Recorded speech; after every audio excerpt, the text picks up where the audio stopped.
ओम शांति। आज है 3 अप्रैल 2026 की प्रातः मुरली के मुख्य पॉइंट। जितना याद में रहेंगे उतनी तकदीर ऊंची बनेगी। जैसे मम्मा बाबा और सर्विसेबल बच्चे पुरुषार्थ करते हैं, ऐसे तुम्हें भी उनको फॉलो करना चाहिए। अगर कोई निर्बंधन है तो बाबा यही राय देंगे, सर्विस में लग जाओ। जबकि सर्विस करने का अच्छा चांस मिला है तो खूब सर्विस करनी चाहिए ना। शरीर निर्वाह अर्थ कर्म भी जरूर करना है, साथ में सबको बाप का परिचय देते रहो। जो अच्छी सर्विस करेंगे वही महाराजा के घर में जन्म लेंगे। हाँ, अगर कोई बच्चे बाहर में जाकर सर्विस नहीं कर सकते तो घर में रहकर ही अपने मित्र संबंधियों पर रहम करना चाहिए। अब दिन प्रतिदिन जास्ती साक्षात्कार होते रहेंगे, पाप करने वालों को सजाएं भी मिलती रहेंगी। हाँ, पहले से ही बाप को सुनाकर प्रायश्चित करने से कुछ कम हो सकता है, नहीं तो पाप में वृद्धि होती रहेगी। अब सुनते हैं महावाक्यों को विस्तार से। मीठे बच्चे, बाप समान रहमदिल बन अनेकों को रास्ता बताओ। जो बच्चे दिन रात सर्विस में लगे रहते हैं वही बहादुर हैं। प्रश्न, ऊंची तकदीर का मुख्य आधार किस बात पर है? उत्तर, याद की यात्रा पर। जितना जो याद करता है उतनी ऊंची तकदीर बनाता है। शरीर निर्वाह अर्थ कर्म करते बाप और वर्षे को याद करते रहो तो तकदीर ऊंची बनती जाएगी। गीत तकदीर जगाकर आई हूँ। ओम शांति। बच्चे जब पैदा होते हैं तो अपने साथ कर्मों अनुसार तकदीर ले आते हैं। कोई साहूकार पास, कोई गरीब के पास जन्म लेते हैं। बाप भी समझते हैं कि वारिस आया है।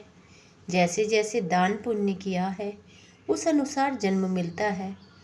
अब तुम मीठे मीठे से खिलते बच्चों को कल्प बाद फिर से बाप ने आकर समझाया है। बच्चे भी जानते हैं कि हम अपनी तकदीर ले आए हैं, स्वर्ग की बादशाही की तकदीर ले आए हैं। जिन्होंने अच्छी तरह से जाना है और बाप को याद कर रहे हैं, याद के साथ तकदीर का कनेक्शन है। जन्म लिया है तो बाप की भी याद होनी चाहिए। जितना याद करेंगे उतनी तकदीर ऊंची रहेगी। कितनी सहज बात है, सेकंड में जीवन मुक्ति मिल जाती है। तुम आए हो सुखधाम की तकदीर प्राप्त करने।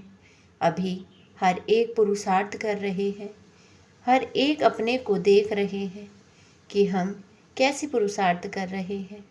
जैसे मम्मा बाबा और सर्विसेबल बच्चे पुरुषार्थ करते हैं, उनको फॉलो करना चाहिए। सबको बाप का परिचय देना चाहिए। बाप का परिचय दिया तो रचना के आदि मध्य अंत का भी आ जाएगा। ऋषि मुनि आदि कोई भी रचता और रचना के आदि मध्य अंत का नॉलेज दे नहीं सकते। अभी तुम्हारी बुद्धि में सारा चक्र स्मृति में रहता है। दुनिया में कोई भी बाप और वर्षे को नहीं जानते। तुम बच्चे अब बाप को और अपनी तकदीर को जानते हो। अब बाप को याद करना है, शरीर निर्वाह अर्थ कर्म भी करना है, घर बार भी संभालना है। कोई निर्बंधन है तो वह अच्छी सर्विस कर सकते हैं।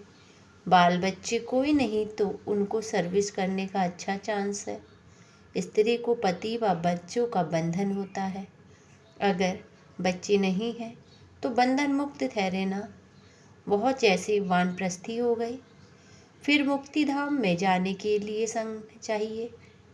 भक्ति मार्ग में तो संग मिलता है, साधुओं आदि का, निवृत्ति मार्ग वालों का।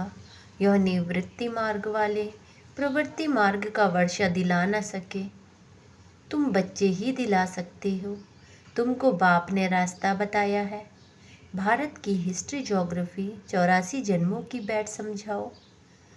भारतवासी ही 84 जन्म लेते हैं, एक की बात नहीं है।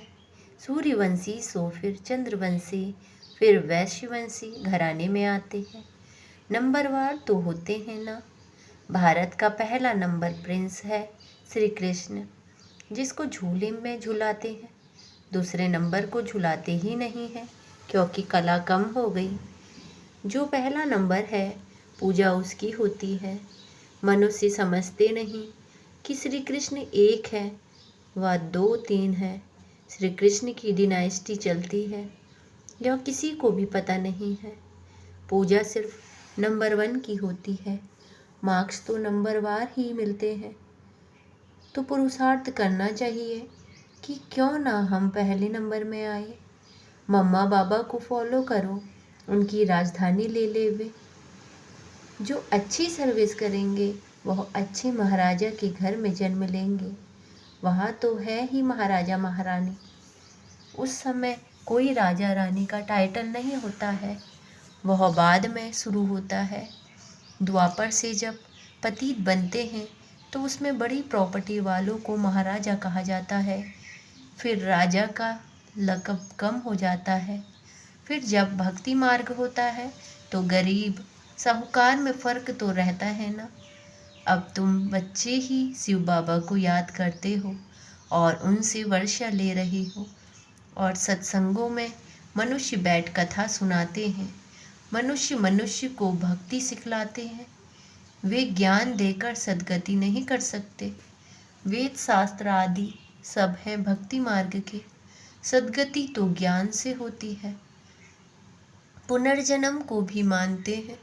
बीच में तो कोई भी वापस ना जा सके, अंत में ही बाप आकर सबको ले जाते हैं। इतनी सब आत्माएं कहाँ जाकर ठहरेंगी। सब धर्म वालों के सेक्शन तो अलग अलग है ना। तो यह भी समझाना है, यह किसी को पता नहीं है कि आत्माओं का भी झाड़ है। तुम बच्चों की बुद्धि में सारे झाड़ का ज्ञान रहता है। आत्माओं का झाड़ भी है, जीव आत्माओं का भी झाड़ है। बच्चे जानते हैं कि हम यह पुराना शरीर छोड़कर घर जा रहे हैं। मैं आत्मा इस शरीर से अलग हूँ, यह समझना गोया जीते जी मरना। आप मुझे मर गई दुनिया, मित्र संबंधी आदि सबको छोड़ दिया। पहले पूरी शिक्षा लेकर मर्तबे के अधिकारी बन फिर जाना है। बाप को याद करना तो बहुत सहज है। भल कोई बीमार हो, उनको भी कहते रहना चाहिए कि शिव बाबा को याद करो तो विकर्म विनाश होंगे। जो पक्के योगी हैं उनके लिए जल्दी मरना, शरीर छोड़ना भी अच्छा नहीं है, क्योंकि वह योग में रहकर रूहानी सेवा करते हैं। मर जाएंगे तो सेवा नहीं कर सकेंगे। सेवा करने से अपना ऊंच पद बनाते रहेंगे और भाई बहनों की सेवा भी होंगी, वह भी बाप से वर्षा पालेंगे। हम आपस में भाई भाई हैं, एक बाप के बच्चे हैं। बाप कहते हैं मुझे याद करो तो विकर्म विनाश होंगे। आगे भी ऐसे कहा था, किसी को भी समझा सकते हो। बहन जी अथवा भाई जी, तुम्हारी आत्मा तमो प्रधान बन गई है, जो सतो प्रधान थी। अब फिर तमो प्रधान से सतो प्रधान बन सतो प्रधान दुनिया में चलना है। आत्मा को सतो प्रधान बनाना है। याद की यात्रा से याद का पूरा चार्ट रखना चाहिए। ज्ञान का चार्ट नहीं रख सकेंगे। बाप तो ज्ञान देते रहते हैं। जांच रखनी है कि हमारे ऊपर जो विकर्मों का बोझा है वह कैसे उतरेगा। इसीलिए याद का चार्ट रखा जाता है। हमने कितना घंटा याद किया। मूल वतन को भी याद करते हैं, फिर नई दुनिया को भी याद करते हैं। उथल पुथल होनी है, उसकी भी तैयारी हो रही है। बोम्स आदि भी बनते जाएंगे। एक तरफ कहते हैं हम ऐसे ऐसे मौत के लिए सामान बना रहे हैं, दूसरी तरफ कहते मौत का सामान नहीं बनाओ। मनुष्य के नीचे भी मारने का सामान रखा है। ऊपर आकर बॉम्ब छोड़ फिर समुद्र में चले जाएंगे। ऐसी ऐसी चीज़ बनाते रहते हैं। यह अपने ही विनाश के लिए कर रहे हैं। मौत सामने खड़ा है, इतने बड़े बड़े महल बना रहे हैं। तुम जानते हो यह सब मिट्टी में मिल जाएंगे। इनकी दबी रही धूल में लड़ाई जरूर होगी। कोशिश कर पॉकेट सबके खाली करेंगे। चोर भी कितने घुस पड़ते हैं, लड़ाई पर कितना खर्चा करते हैं। यह सब मिट्टी में मिल जाना है। मकान आदि सब गिरेंगे।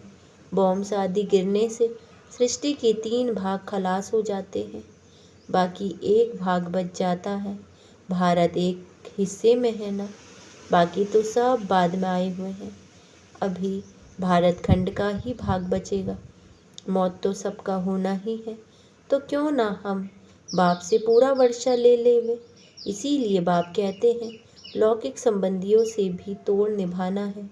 बाकी बंधन नहीं है तो बाबा राय देंगे कि क्यों नहीं सर्विस पर लग जाते हो। स्वतंत्र है तो बहुतों का भला कर सकते हैं। अच्छा कहाँ बाहर ना जाए तो अपने मित्र संबंधियों पर ही रहम करना चाहिए। आगे कहते थे ना कि बाबा रहम करो। हम तो तुमको रास्ता मिला है, अब तो तुमको रास्ता मिला है तो औरों पर भी रहम करना चाहिए। जैसे बाप रहम करता है। बाप कहते हैं मुझे याद करो तो विकर्म विनाश होंगे। सन्यासी लोग तो हठ योग आदि की कितनी मेहनत करते हैं। यहाँ तो यह कुछ नहीं है, सिर्फ याद करो तो पाप भस्म हो जाएंगे। इसमें कोई तकलीफ नहीं, सिर्फ याद की यात्रा की बात है। उठो बैठो, कर्मेंद्रियों से भल कर्म भी करो। सिर्फ बुद्धि का योग बाप से लगाओ। सच्चा सच्चा आशिक बनना है उस माशूक का। खुद कहते हैं कि हे आशिकों, हे बच्चों, भक्ति मार्ग में तो बहुत याद किया, लेकिन अब मुझ माशूक को याद करो तो तुम्हारे पाप भस्म होंगे। मैं गारंटी करता हूँ कोई कोई बात शास्त्रों में आ गई है। भगवान द्वारा गीता सुनने से तुम जीवन मुक्ति पाते हो। मनुष्य द्वारा गीता सुनने से जीवन बंधन में आ गए हो, सीढ़ी उतरते आए हो। हर एक बात में विचार सागर मंथन करना है, अपनी बुद्धि चलानी है। यह बुद्धि की यात्रा है जिससे विकर्म विनाश होंगे। वेद शास्त्र यज्ञ तप आदि करने से पाप नाश नहीं होंगे, नीचे ही गिरते आए। अभी तुमको ऊपर जाना है, सिर्फ सीढ़ी से कोई समझ नहीं सकेंगे जब तक उस पर कोई समझाए नहीं। जैसे छोटे बच्चे को चित्र दिखाकर सिखाना पड़ता है। यह हाथी है, जब हाथी देखेंगे तो चित्र भी याद आएगा, जैसे तुम्हारी बुद्धि में आ गया है। चित्र हमेशा छोटी चीज़ दिखाई जाती है। तुम जानते हो कि वैकुंठ तो बड़ा होगा ना, बड़ी राजधानी होगी। वहाँ हीरे जवाहरातों की महल होते हैं, वह फिर प्रायः लोप हो जाते हैं, सब चीज़ें गायब हो जाती हैं। नहीं तो यह भारत गरीब कैसे बना। साहूकार से गरीब, गरीब से साहूकार बनना है।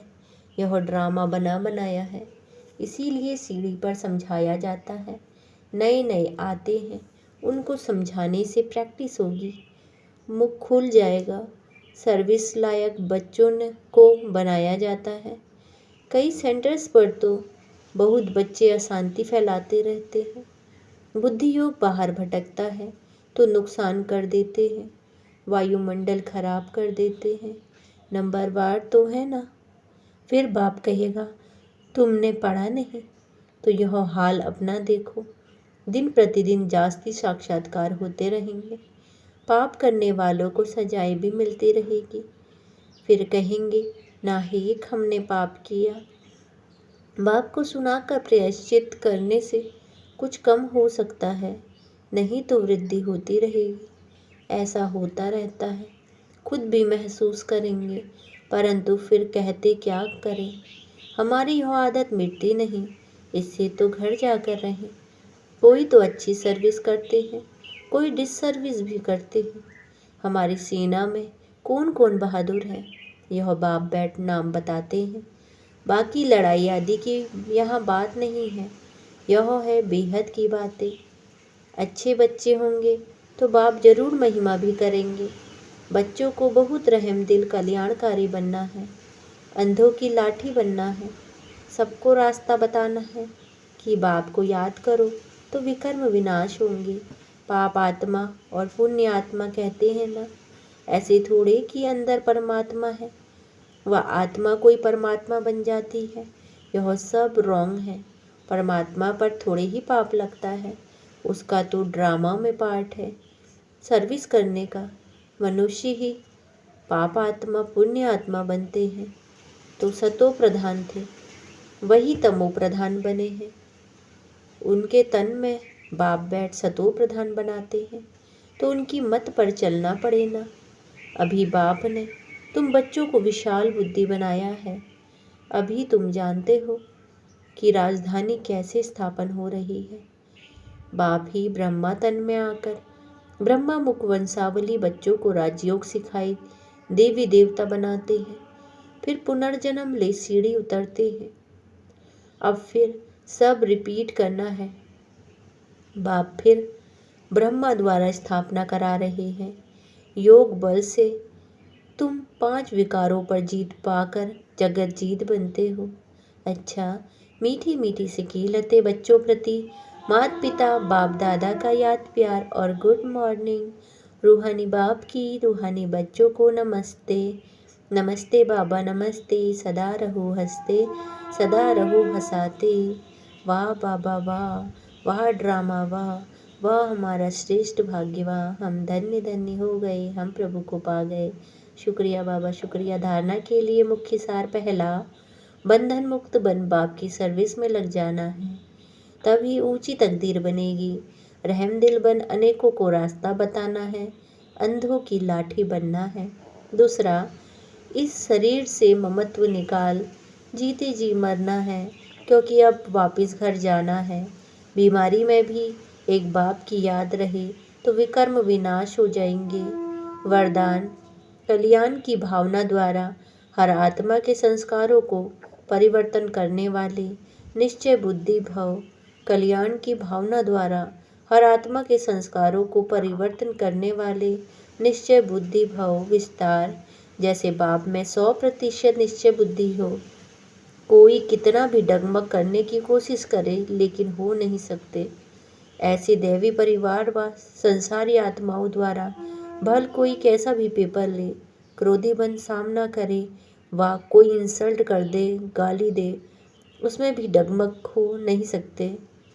इसमें सिर्फ हर आत्मा प्रति कल्याण की भावना हो। यह भावना उनके संस्कारों को परिवर्तन कर देगी। इसमें सिर्फ अधीर नहीं होना है, समय प्रमाण फल अवश्य निकलेगा। यह ड्रामा की नोंद है। स्लोगन, पवित्रता की शक्ति से अपने संकल्पों को शुद्ध ज्ञान स्वरूप बनाकर कमजोरियों को समाप्त करो। पवित्रता की शक्ति से अपने संकल्पों को शुद्ध ज्ञान स्वरूप बनाकर कमजोरियों को समाप्त करो। अव्यक्त सारे महान बनने के लिए मधुरता और नम्रता का गुण धारण करो। विस्तार, वाचा में सदा सत्यता और मधुरता हो तो वाणी की मार्क्स जमा होती रहेगी। मधुरता का गुण जीवन में है तो हर बोल मोती समान होंगे। ऐसे लगेगा जैसे बोल नहीं रहे हो, मोती की वर्षा हो रही है। वे ऐसा बोल बोलेंगे जो सुनने वाले सोचेंगे कि ऐसा बोल हम भी बोले। सबको सुनकर सीखने की, फॉलो करने की प्रेरणा मिलेगी। ऐसे मधुर बोल का वाइब्रेशन सर्व को स्वतः ही खींचता है। अच्छा, ओम शांति।